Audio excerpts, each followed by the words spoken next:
All right, thank you everyone for attending our talk today, Purple Inside Out. A bit about myself before we begin. My name is Matthew Edelberg. I'm a technical manager here in Optiv's threat management team.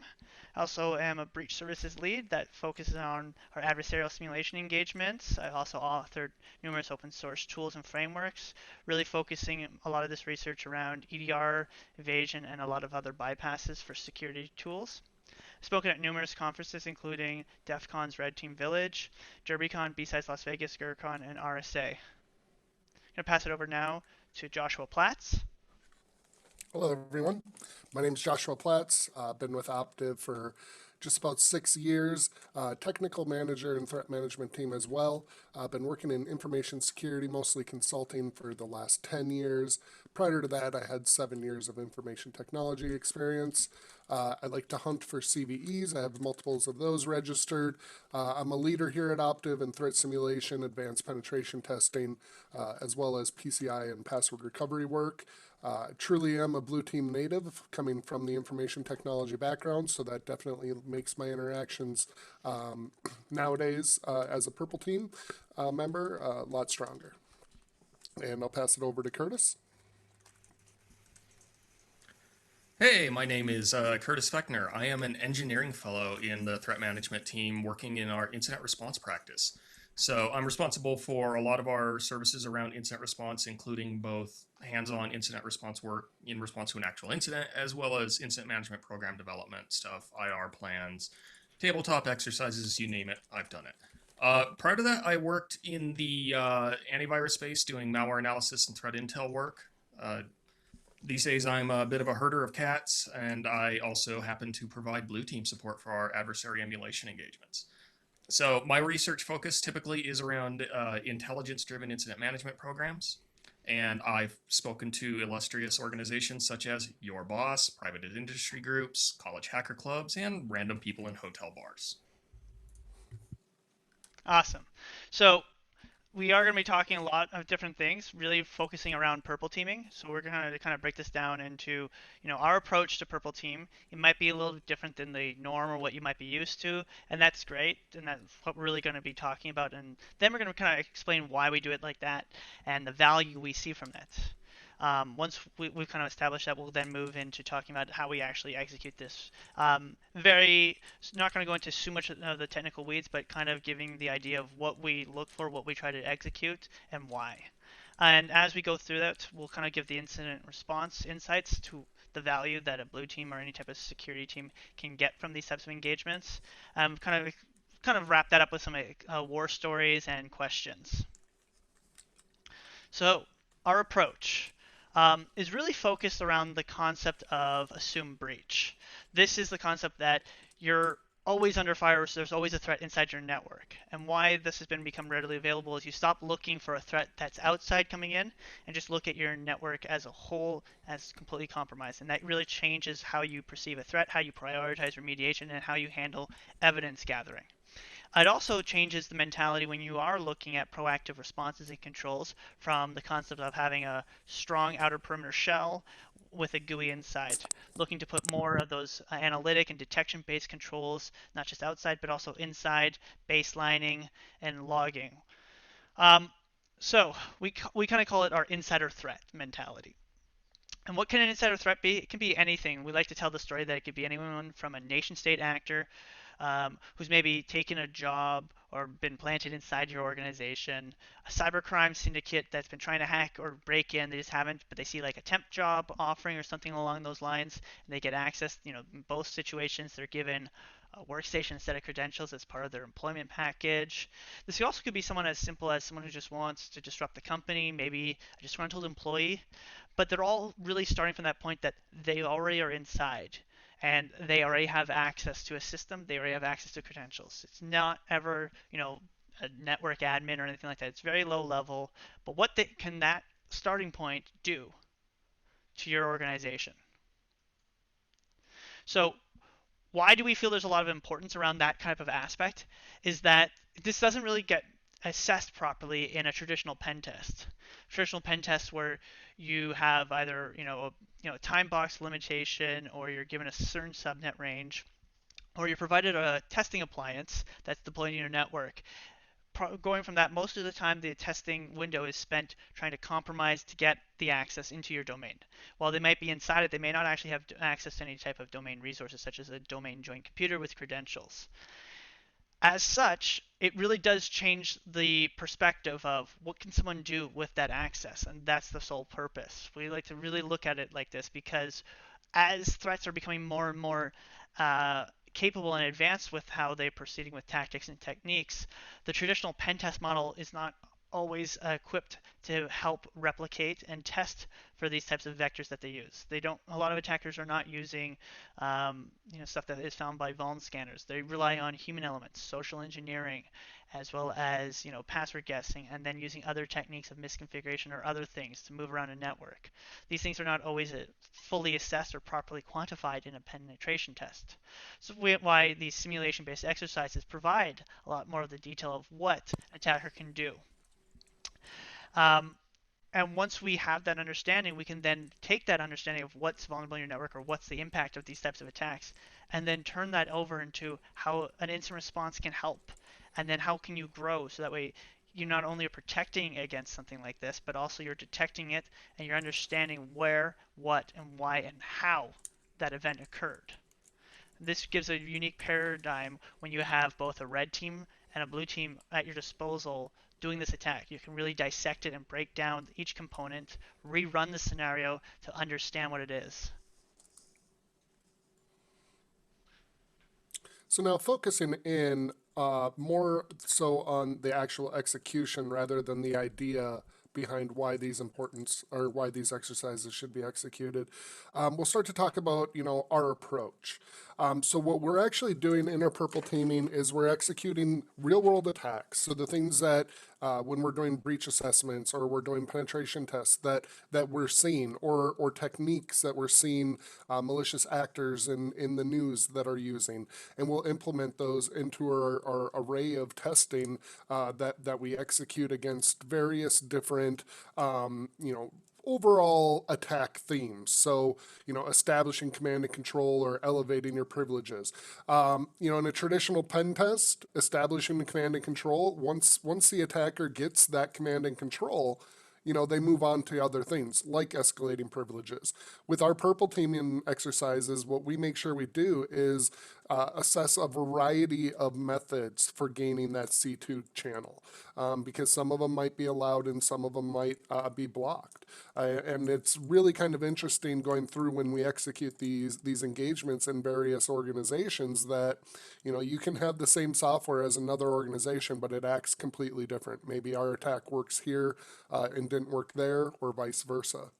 Escalating privileges. Again, on a pen test, if somebody wants to elevate up to an administrator level privilege, they run their, top 3 things that they're going to do. And, once it works, they move on. They never go back and actually look at the entire attack surface of escalating privileges.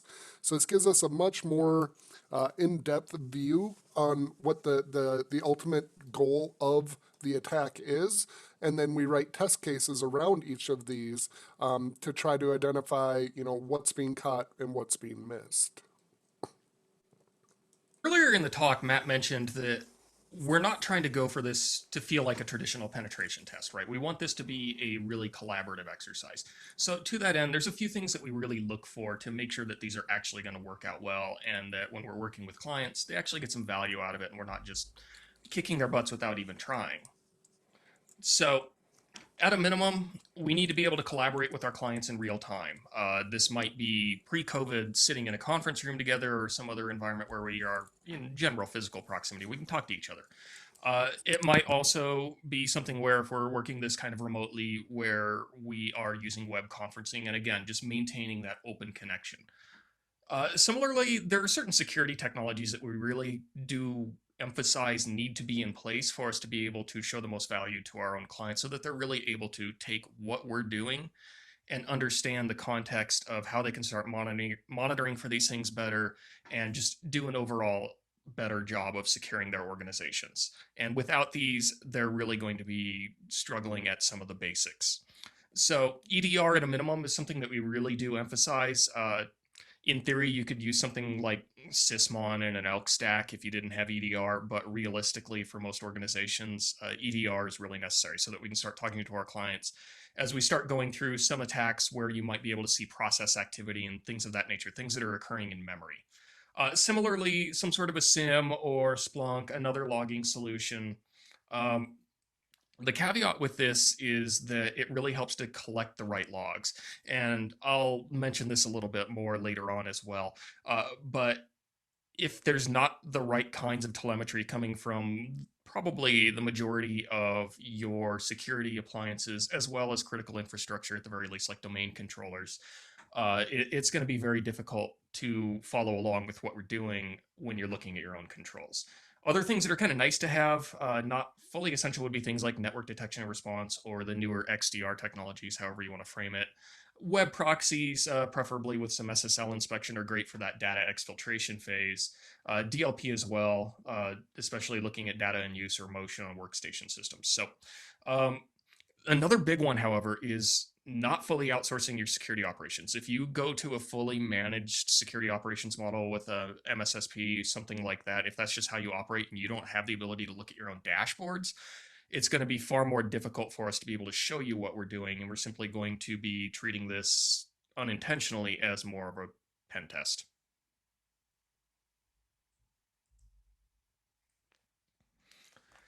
So when we look at the assessments of incident response programs and capabilities historically, there's a few different categories that we tend to see. They really fall into two major categories, though. Tabletop exercises are probably the most obvious, and then also something that you see a lot in the consulting world being program maturity or gap assessments. So, tabletops are really good at allowing an organization to test knowledge of processes, high level processes, your IR plan, maybe some playbooks, and they're really focused on just a single scenario or maybe a couple of scenarios most of the time. What they don't normally do, or if they do it, they don't necessarily get very deep in it, is testing practical capabilities.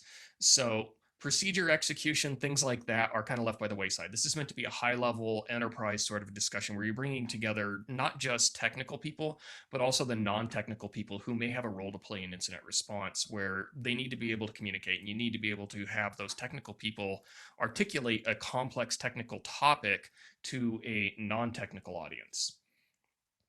This is also a really good opportunity to test things where actual simulation is sometimes impractical. You can certainly test restoration of things like backups, but fully testing your BC or DR plans is sometimes difficult as well. So you can also use a tabletop to not just test the incident response side of things, but you can also look at it to test the BCDR, which might matter if you're, say, doing a tabletop for a ransomware. Furthermore, then there's the assessments, right? So we ask a lot of questions, score the answers, and measure your maturity with some sort of a maturity model. This might be something like CMMI or something like that, where it's like a 1 to 5. This is really good for finding gaps based on sort of a checklist where there's some sort of predefined standards that you're looking for, but it doesn't really validate the answers. Sometimes you get a yes or no answer, and that's just about it. Do you have email filtering or an email proxy of some sort, anything like that? If it's a yes or no, that doesn't get you very much in terms of testing it.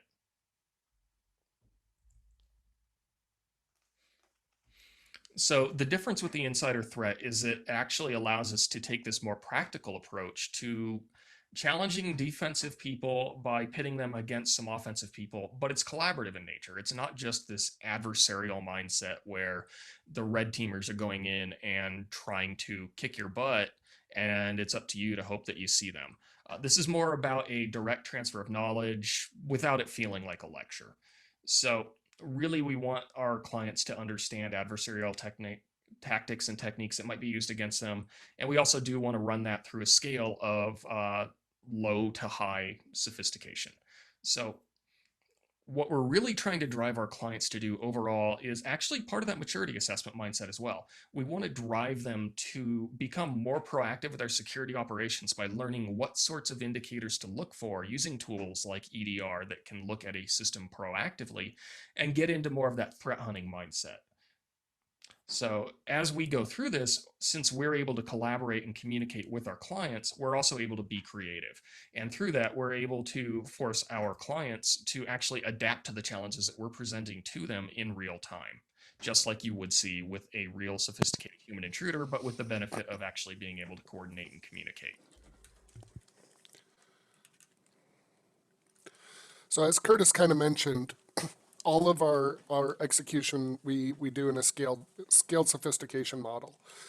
So the purpose of this is to identify, who are the threat actors that you need to be worried about.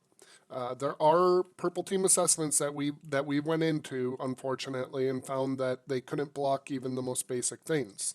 And we had to turn around and put them in this model of, you're basically vulnerable to what we call script kiddies, which are people that are just going to download things off the internet, blindly point them at you and fire.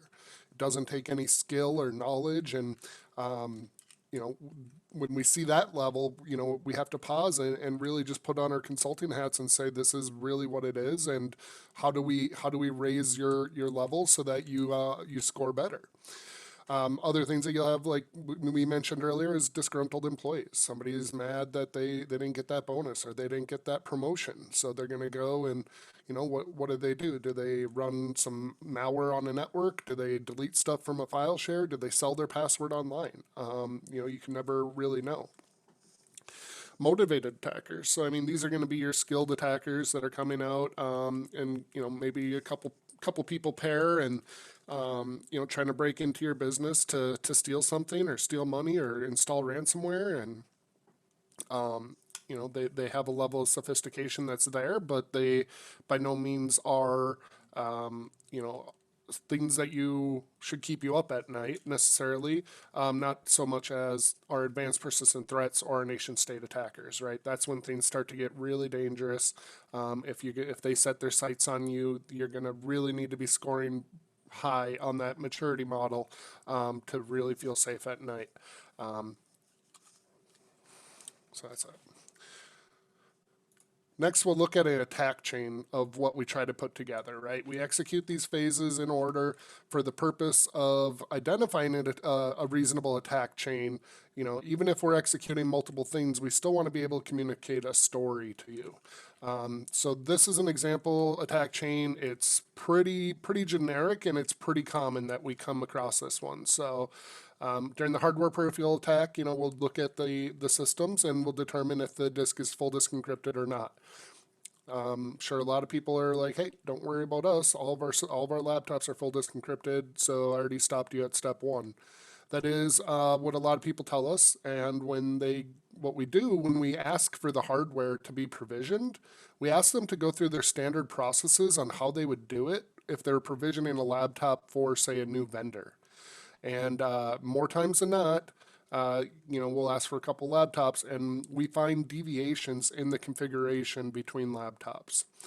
So this is generally some sort of an issue with the processes in IT department as far as provisioning, whether shortcuts were taken, whether the system was refreshed or not, or even just in processes. We had one where, the system doesn't fully encrypt for 48 hours after it's been issued. And I'm like, okay, that's still kind of an issue though. So hardware attack, we might boot up with Linux or any sideload any operating system onto the device so that we could mount the hard disk and gain access to stored credentials in the registry or the SAM file on the system and extract those so that we can log into the system as an administrator. Then we'll move into command and control. So we use those credentials that we obtained from sideloading the operating system, and we say, okay, how can I get some sort of persistent connection from your corporate environment on this corporate laptop? So you have all your security software in place, you have all of your network security appliances in place. How can we get a command and control payload out? So we're not sending it to somewhere else internally on the environment. We truly want to demonstrate true command and control through the internet. Typically, this involves us sending it to a cloud provider, and then we route through that cloud provider. So then once we're inside that command and control channel, basically we just put the laptops over on the counter, And everything that we're doing at this point is through the actual command and control channel. So we'll try credential extraction. Again, looking at the process or looking at the registry, but then also looking at the processes. So looking at those LSAS processes, and if we're able to get administrative access, can we dump the LSAS process?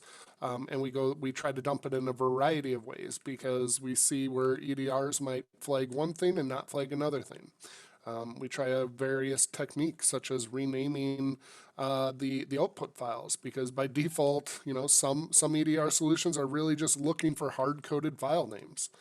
And then we'll move into lateral movement. So with those credentials that we obtained, we'll start to do pass the hash. We'll start looking for shares and enumerating sessions on the environment. Some people might run Bloodhound to get just a snapshot of the entire environment.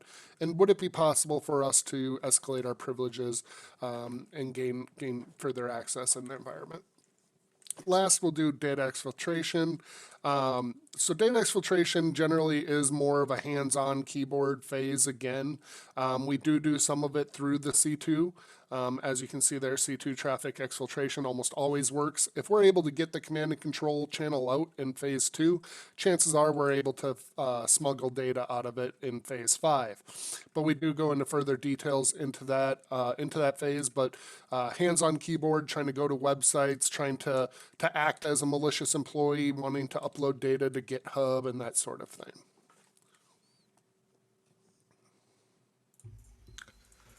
So when we're working through a purple team, really we are trying to build bridges between red teamers and blue teamers so that they're able to coordinate with each other. So this, like I've mentioned before, is really not adversarial. This is fully educational in nature.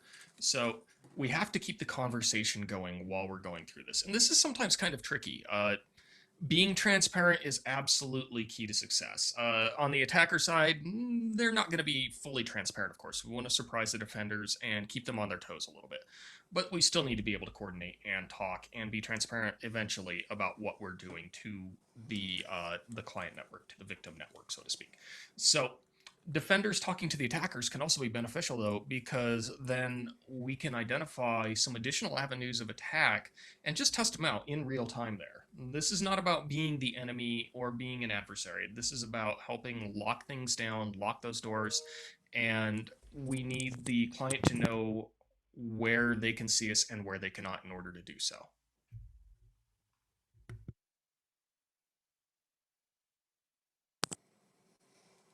All right, so now we're going to move into our war stories. War stories may include some things that we've, engagements that we've been on, but ultimately it is to talk about things that we've seen generically, tools that we use throughout these phases. So these stories will highlight techniques that were employed on Purple Team gigs. Like I said, all this information came from real client engagements. There are no hypotheticals. All of this is relevant data. This isn't stuff that we did back in 2010. These are things that we're doing today. All right, hardware attacks. As I mentioned earlier, hardware is one of my favorite things to talk about and favorite things to work with. I remember being just a wee lad and, sitting there modifying jumper pins for IRQ codes on my modems. So it's something that's really been just true and dear to me. So when I was working with Matt on this Purple Team offering, I was able to really let myself shine here. So as far as hardware attacks, what are we looking for? What are we trying to emulate? Really, a lot of it is conference rooms are a huge threat for hardware attacks. Why? Because there's oftentimes unlocked or at least unattended PCs left in there, right? If you sit down in somebody's office and you start tearing the hard drive out of their laptop, they're probably going to say something. But if you have a couple people sitting around in the conference room, I'm going to that bottom point there where building intruders love to sit down in a conference room because nobody's going to question a bunch of guys who look like they're having an important meeting inside the conference room, right? Unless they're trying to book that room. The other thing that we look for in these types of situations is wireless inputs, because again, conference rooms are highly likely to use wireless keyboard and mice, and then we can use tools, crazy radio to inject malicious keyboard strokes into the wireless keyboard setup and remotely control the lab or the system in the conference room. And for that type of attack scenario, you'd basically just be waiting for somebody to come in, log in. Once they log in, you send your malicious string of code, and it will get you that command and control channel, hopefully. So unattended laptops, this is another one. So maybe, as much as I've tried to work with organizations both on blue and red and purple team or perspectives, it seems like getting people to lock their computers is one of the hardest things to do in the world, because whether you're falling behind them and dropping business cards on their desk when they forget, or you have a robust lock screen policy, it still seems to always be something that we see. So we can use things like the rubber ducky, which it will install itself over Ethernet or over the USBs, excuse me, and automatically start typing out predefined payload, command and control payload.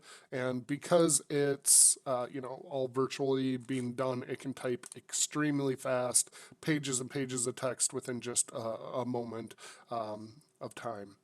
And then also, just open laptops can be stolen. I mean, it's pretty common to see somebody just carrying a laptop. It used to be a little more difficult to steal systems when they were desktops, and all of a sudden you just got people walking around carrying a desktop.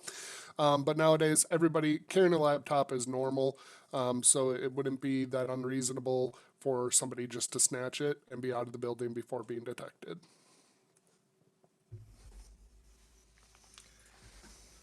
So the hardwire attack phase is always interesting on a purple team engagement because to some extent there's only so much that defenders really can see, but it's still absolutely vital because, like we've mentioned, this is all about being an insider threat.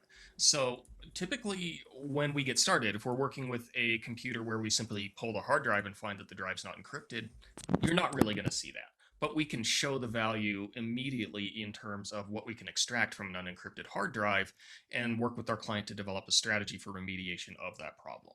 So we do come to a point where we have a lot of recommendations that are really just based around prevention. So like I said, full disk encryption on hard drives, also things like password protecting the BIOS so that you can't boot a USB drive with Kali or something like that. Another thing that we frequently look at is network access controls, NAC. So rarely do we see NAC that's fully properly implemented across the board, and we can often find some method by which we can bypass that. So that comes into play as well when we're working with our clients on recommendations and observations as well, is just getting them to start looking at some of these other infrastructure controls too. Can they see what's going on in NAC if they actually know what to look for too? So one thing that we've continued to encounter is really that there's a hardware control strategy that seems to be more derived from not quite ancient history, but things that are long past. So a lot of times you'll see the inability to execute code off of a USB drive or something like that. No auto run.inf, right? So there's still that mindset around preventing 2008 era malware like the configure worm, which we still find in incident response engagements running around networks. But also, most of this strategy is based around the idea of preventing data exfiltration through something like DLP. So somebody can't copy certain kinds of data onto these USB drives, things like that. But that's about the extent of their hardware security controls and the mindset that they've had there. So there's usually a lot that we can show in terms of how to improve the overall maturity when it comes to securing the physical devices themselves. So now on to one of my favorite phases, system exploitation and payloads, command and control.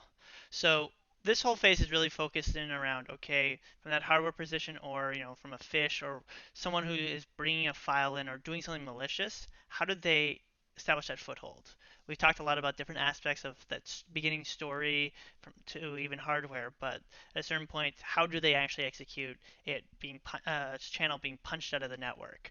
And as we go through this very covert, stealthy mentality, moving more and more noisy, we have to kind of look at what are the techniques being used out in the wild.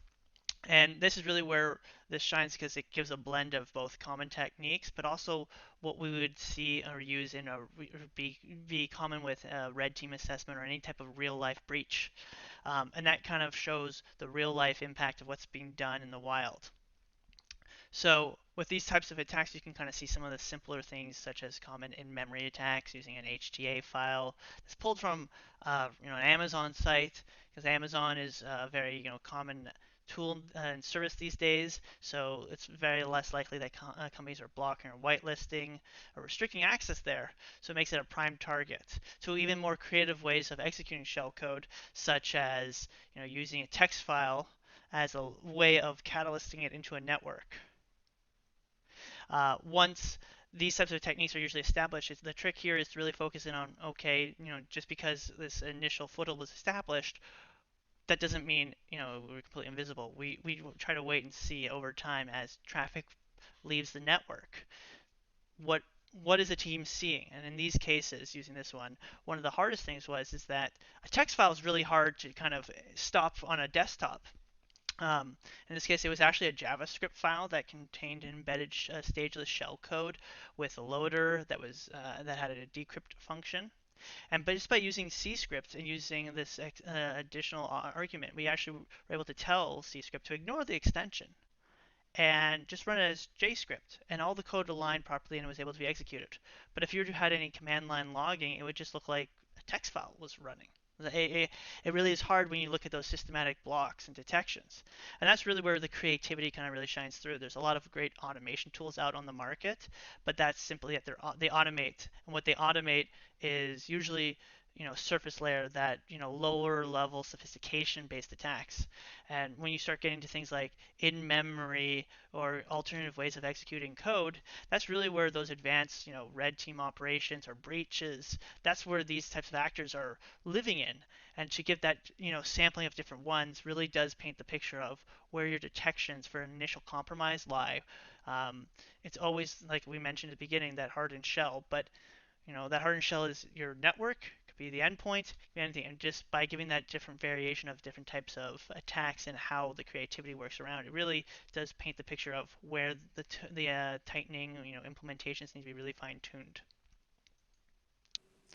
So another favorite one is side-loading attacks. This is becoming very common with threat actors, nation-state actors that we're seeing a lot. So a bit of a story of actually replicating this for a client. So we emulated the story that someone on the machine executed a bits admin command. This command downloaded a CPL, control panel file, from a remote destination, dropping it onto disk. And when it was executed, it would spawn a run DLL 32 process. And when this process was spawned, it would actually naturally pull the DLL file or CPL file into memory, executing the shellcode. This is very different than what you would hear or might be thinking of a process injection. Process injection attacks are becoming very common, and they're really easy to detect. Modern tooling, such as EDRs, have a lot of detailed focus and capabilities to detect, the creation of a suspended process or create a child threat, any of those types of typical techniques. This is why side-loading attacks are becoming more popular as a way of living in memory. And so one of the very unique things was for this client was their EDR and SIM did not detect or generate an alert that someone staring at it or one of the security team could go investigate. But after we had performed this and it had sat and cultivated in the network for a while, in our review phase, we were able to actually dig in deeper with the client, and based on just looking at what was loaded in the process, you can clearly see that there was something that stood out. Both the location of this file, but also it wasn't signed. And that's where some of the value comes around from these types of engagements, where sometimes it's teaching the defense what the attackers are doing. And it might not be relying solely on an alert and then go investigate, but proactively learning how to combat this. And one of the great takeaways from this process was that they were able to start developing a rule set with our team on how they can kind of detect this type of side loading. It took a lot of time, but understanding those small little things where you don't have to rely on an EDR or any type of mechanism to go do something really does change the game when you're especially talking about an initial compromise vector.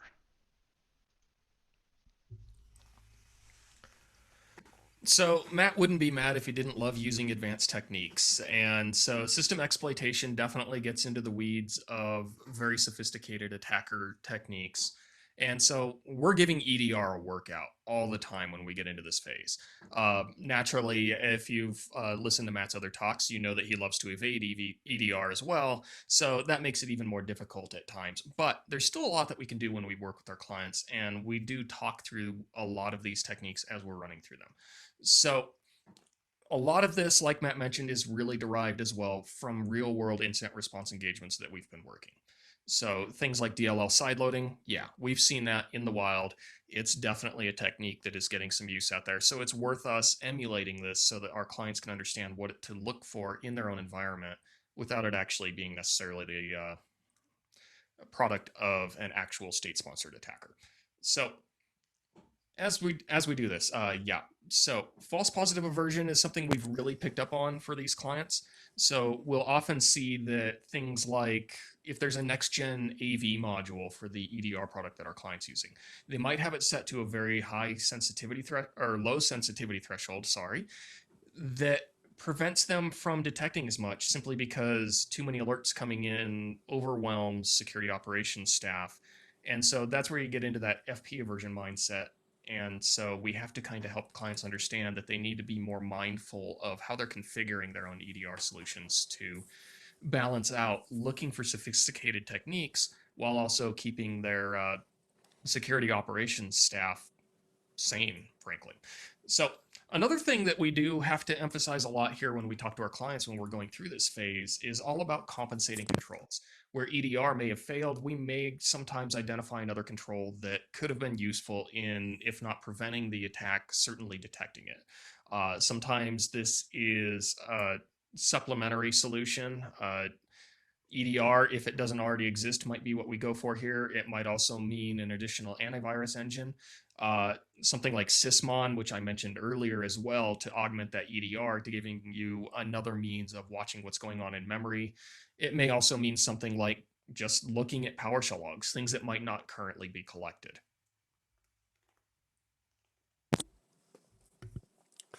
So now talking about credential extraction. Now don't get mad at me, Curtis, but there is 10 different ways that you can skin a cat. And so when we're going through this, what we're really saying is that to get to creds, there's multiple ways that we can do it. We try to demonstrate as many as that we can during the assessment to see if, can we get the network auth to work, or can we access the LSAS process? Is that locked down? Can we boot into a Linux operating system or use native reg save commands or VSS shadow copy commands to get access to your registry to extract credentials? A lot of these tools are going to be C# based currently in the industry. One thing we'll suggest is that you learn how to modify and compile those tools yourself. If you're using already precompiled EXEs, their signatures will be known. If you just compile the code raw, you might have a different signature if you put some space in there, but in reality, everything's going to look identical as far as an indicator of compromise. So modifying that a little bit can't hurt. And then also when we're using Cobalt Strike, oftentimes we're using an execute assembly so that those binaries or exe files, they never actually even touch disk and just go directly into memory. And as far as credential extraction, I do remember there was one time I was working with Matt, and right now I direct everybody's attention to that screenshot, that little red box in the bottom right there. Maybe some of you know what that means already. If you do, awesome. So I was working with Matt, and this was in a situation where we had one of the laptops that were unencrypted. Or that we were able to extract the registry. Sorry, it wasn't unencrypted. And when we extracted the registry and then pulled back the local accounts that were installed on that system, I saw these hashes that end with 089C0. And it's not the fact that it's on 3 accounts, it's what that hash actually represents, is that that's the NTLM hash for a blank password. So at that point, I didn't really believe what I was seeing because um, I guess that just wasn't something that we expected to see. And so I get up and I'm like, hey, Matt, watch. And I walk across the room and I go up to the laptop. I put in username administrator and just hit enter. And we got logged in as an administrator. So that was just a really awesome time that, we got to see that type of an attack chain, but definitely should be looked at in the future. Blank passwords are kind of one of those funny things that you can't use them over the network. Windows won't let you use a network or a blank password to authenticate to network resources. However, in an insider threat or a purple team gig, then we're going to start seeing physical access to the devices, and these blank passwords really do become an issue. And just to dovetail off of that, that was a very chilling moment. You could tell the client when you can log in with blank passwords. They were not happy. You don't say. Yeah, so we usually do go through a who's who of credential attack techniques, and this allows us to emulate that whole spectrum of sophistication. So with these attacks that we're running here, prevention is what we usually try to emphasize with clients simply because that's essential, but we also do want to emphasize detection. We do find, again, detection sensitivity is often too low sometimes to see things. So sometimes we're surprised by what's missed as well.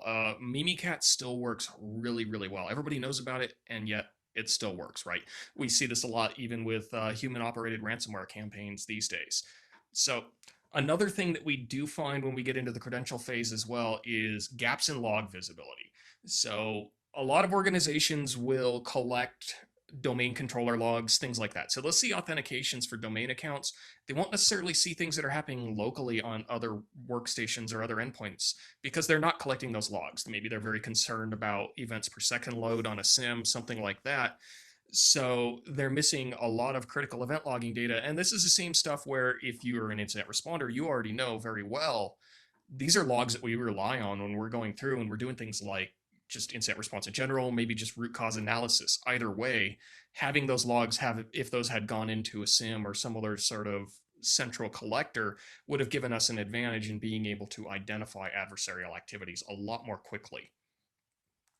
Another thing, obviously, with that password issue, a blank administrator password, it's a good indicator of some challenges with configuration management.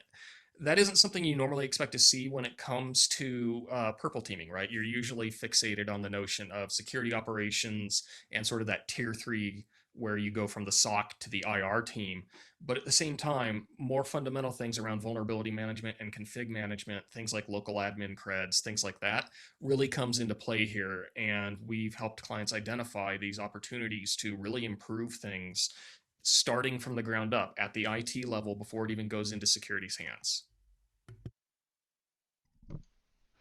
So the next phase we'll kind of talk about from a war story perspective is lateral movement. This is very much an art form, I'd like to say, because there's no one way around it. There's no real, technique or tooling that you can use. It's all about how to move around, and it's very subjective per environment, per client, per situation, per even accounts that you have access to, which really leads into the story. So using a Kerberos-based attack called Kerberoasting, where we were able to dump Kerberos tickets that had credentials signed and hashed to them, we were able to recover one set of credentials. This was a service-based account for SQL databases. And what was one of the more interesting things about this was this service account had access to Citrix jump boxes and the authentication rights and permissions. Now, I'm sure you know what you're thinking, but what about MFA? Well, one of the things that was really unique, if you're familiar with service tickets and service accounts, they really focus in on not having any type of user input. And when you have something like that, you have to figure out how do you work with that. And oftentimes, it's the simple thing as, there might be some exclusions or a group policy that exempts it. So this is where that, once again, that art form of, well, we were able to get these credentials from that low privilege access point recover the clear text credentials and just move around the network using the Citrix boxes because this account we had an exemption to the rule.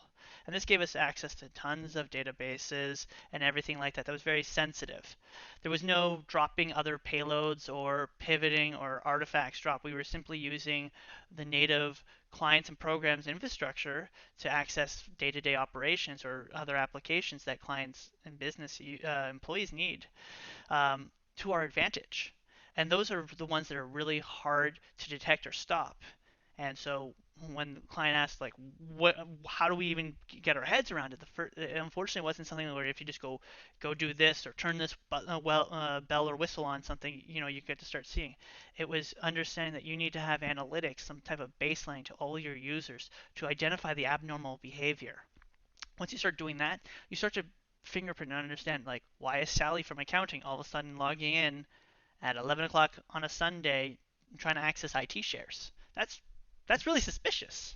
And all of a sudden that has created into that suspicious mode. You need to investigate, and once you start investigating those, you can start seeing a lot of these lateral movement techniques and understand how they're getting around a network. So the lateral movement phase, from an incident response perspective, really just dovetailed off of the credential extraction phase. So, like we saw with credential extraction, this is where we're seeing the actual acts of abuse of those weak local admin passwords or blank local admin passwords, and are seeing those opportunities for reuse. So we start talking to our clients about what's going on and also how we can prevent it. So we've seen things such as passwords being stored in plain text in an unencrypted database and things like that. So we're able to extract those and use those against the clients. And then think about things like the reused local administrator password. Microsoft Lapse as an opportunity for mitigation there. Surprisingly, a lot of organizations still don't use that, and so they still show themselves using these shared local admin credentials. Really what it comes down to is that consistent theme of just a lack of visibility and poor configuration management. Frequently, what we do end up advising is a lot more log-based controls. So correlative detection rules within a SIM is really a great way for us to help a client understand better ways to detect adversarial tactics such as pass the hash, things that are very common, things that are very well known, but for some reason, detection rules are still at times kind of rare. So we start simple, right? Collecting the right logs, like I mentioned before, is our good start. Correlating specific log events in order to detect specific tactics, yep, even better. And then finally, actually getting the clients to understand that need to respond to those alerts as soon as possible and not just sort of when they get to it in the queue is absolutely essential. And because we can show the potential impact when we do this and then move on immediately to our next attack, they understand a lot more readily that this isn't something that can kind of wait for them to be ready for it. They need to be able to respond to it in real time.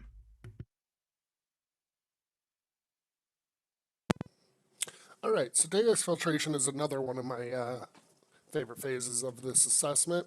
And really, it's just about going onto that laptop and trying to be naughty and get data outside the organization. So like I said, some of that data exfiltration is going to go through the C2, and that's really kind of unfair. At that point, we've already demonstrated that we can get command and control into your environment. Of course, we're going to be able to exfiltrate some data from it. But then what we start to look at is, the varying skill level that an attacker might use to exfiltrate data from your organization. The simplest would probably be something like pastebin or ghostbin, or just we call them paste sites in general. And these are just terrible because they're a cat and mouse game. You can go out there and you can set your URL categorization to block them, but I can just go out and spin up a brand new one that hasn't been flagged and get it categorized as IT and probably get to it. So we do have a gambit of these that we go through just to try to find a scale of how well your web proxy is working, and what you are and are not blocking. So we're also looking at both host-based and network-based DLP solutions. So a network-based solution is going to be something that's doing SSL stripping and inspecting the content or inspecting files that are being downloaded and uploaded via data policies. And we're really trying to look at that, but also at the host-based level. So do you have a local proxy doing the SSL stripping locally? on the system. That can, in large organizations where they say, hey, we couldn't possibly SSL strip our entire network because it would just crush the firewalls. Well, if you implement a host-based solution, you can actually offload that processing power of inspecting the content onto the local system itself. And then also that gives you the ability to look for other things like monitoring the clipboard. Am I copying massive amounts of data into the clipboard? And that can be an indicator that I might be doing something naughty. And so what we look for is, what does normal traffic look like? How can we piggyback off of it? You might have locked down all of your URL categories, and we can't get to the paste sites, and we can't get to GitHub, and we can't get to Gmail. But did you block PayPal? Because one of our go-to solutions, zero-day alert, just kidding, is that we can use PayPal in almost every secure environment that we've went to. And what you can do is you can log into PayPal and request money from somebody. And when you request money from somebody, there's a big old field that says, why are you requesting this money? Send a note with it. And you can put a lot of data into that field, which gives us the ability to smuggle data out of your environment. And most organizations, even if they are doing SSL stripping, are not doing it on things like financial categories or healthcare categories in order to prevent intercepting data that they don't want to. But at the same point, by just blacklisting all financial, now what is your accounting team going to do? Or that sort of situation. So various methods we'll use is just, post and get requests to web pages, whether it's literally pasting to a web page or just making a 404 error. One of the common things that I'll do is I'll request a page I know doesn't exist, but I'll append a bunch of data as get parameters or as post parameters, and that data still comes through. And if somebody does forensics and looks at it, it just looked like a 404 error, and they're probably not going to look into it much more because what's the worst that could have happened? ICMP are using raw TCP or UDP sockets. So, depending on how your firewall is configured, if you're requiring all data to be proxied before it can get out and you're rejecting ICMP and doing all the good things, that's ideal. But in most cases, if you can ping Google, we can exfiltrate data from your environment by using a custom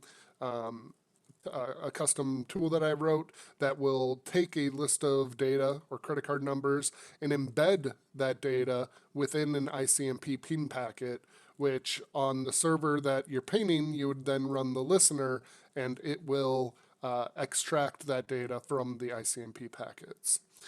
We already talked about C2 communications, but email's a great one. A lot of times people will be like, yeah, we got DLP in our email, and I'll go and I'll send an email, and that's great. It gets blocked, and I'm always like, there you go. But as soon as we start talking about encoding payloads or data, all that goes out the window, at least from what we've seen. So there's a difference between encrypting and encoding. Encoding is reversible. It's not. It doesn't need a key or anything to derive the original value. Encoding, such as base 64 encoding, is really just changing the number of characters that could reference, the data. So you're changing the base of the math. And if we do base 64, in every situation that I've seen it, where we were exfiltrating data either through a post request or through an email, as soon as we base 64'd it, those became successful test cases. So that's basically, we run the gambit on data exfiltration, look at what's normal and how can we blend in with that.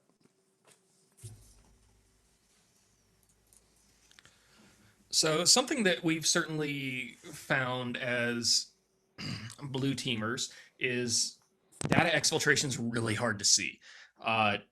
There's so many different ways that it can be done, both in a physical medium as well as over the wire, going out over the internet, something like that. So covering all the bases is really tricky. A lot of use cases are better reserved for preventing things that are more like acts of negligence, right? Somebody accidentally uploading some protected health information or something like that where they shouldn't, things like that. That's where a lot of DLP solutions start to shine. Whereas when we start looking at this through the eyes of being an actual malicious actor, we understand how these work and how to bypass them. So Robust controls are really needed to have any hope of detecting any of this. And even then, it's still tough. We still see with the human operated ransomware campaigns, if there's an exfiltration element to these campaigns, we see the same thing, right? We see actual sensitive data pulled out, sometimes in large amounts, upwards of gigabytes, if not terabytes potentially. And so in those cases, that shows that there's a lack of visibility overall. So you need multiple controls to really have a chance here.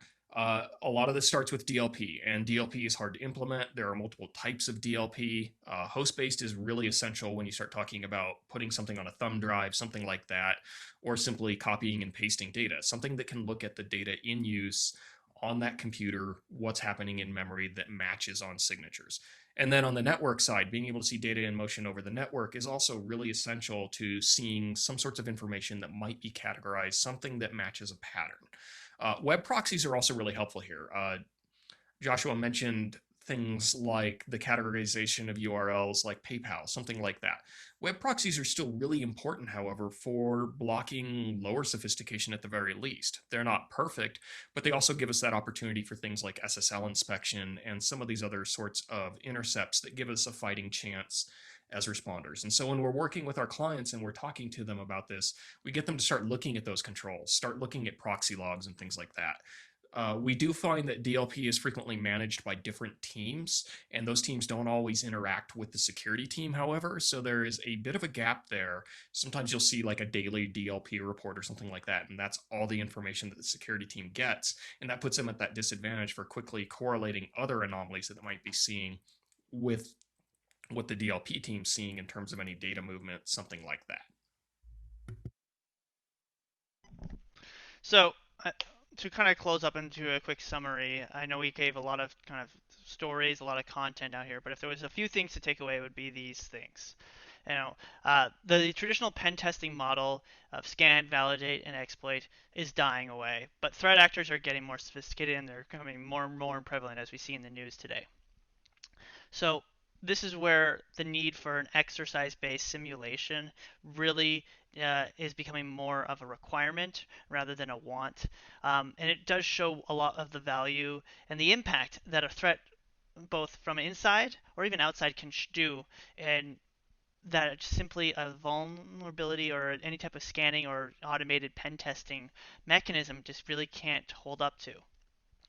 This is how a client, like we like to say, can simulate or experience what a real world attack would look like without actually having to go through it. This is where they can learn that maybe it's time for them to improve their detections rather than their preventative measures, or maybe it's time to stop buying and implementing products and rather look at fine tuning them or training their security team or their blue team to look for new trends. Being exposed, even the most seasoned security teams can really benefit from these types of exercises because they can learn what's new, those new techniques. The example that we talked about was side loading. That's becoming more and more prevalent as process injection is becoming more and more common and easily detected. Attackers are looking at new techniques. With these types of exercises, the exposure to the new techniques can start fueling that creativity of defense and learning and understanding. It may not be something where they can easily stop, but they can kind of create controls or learn how to detect it to then be proactive in those situations. So the exercises that we're running gives attackers and defenders that ability to collaborate on a lot of what if scenarios and really emphasizes that need to be creative. So what if I rename procdump.exe to pdump.exe? What if I only exfiltrate 4 records of data at a time? What if I expand default detection rules within the SIM or something like that, or set up some new sorts of monitoring triggers in my EDR solution? Uh, you can do this in real time within limits, of course, and really start to look a little bit deeper and go further to push those boundaries on testing new adversarial tactics and techniques and just thinking about new ways to better secure your own organization.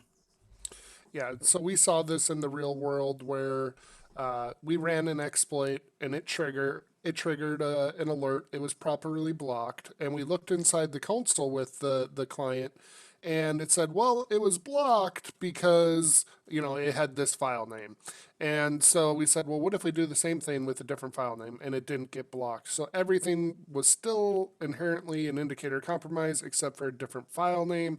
So they were able to actually tune the rule that came with their EDR to say, hey, now we can actually see these events regardless of file name. So I hope you enjoyed our talk.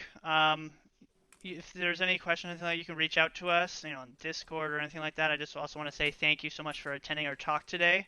Um, and I hope you learned something, if it was something from the defensive side or offensive side, or maybe something like a technique you never thought of.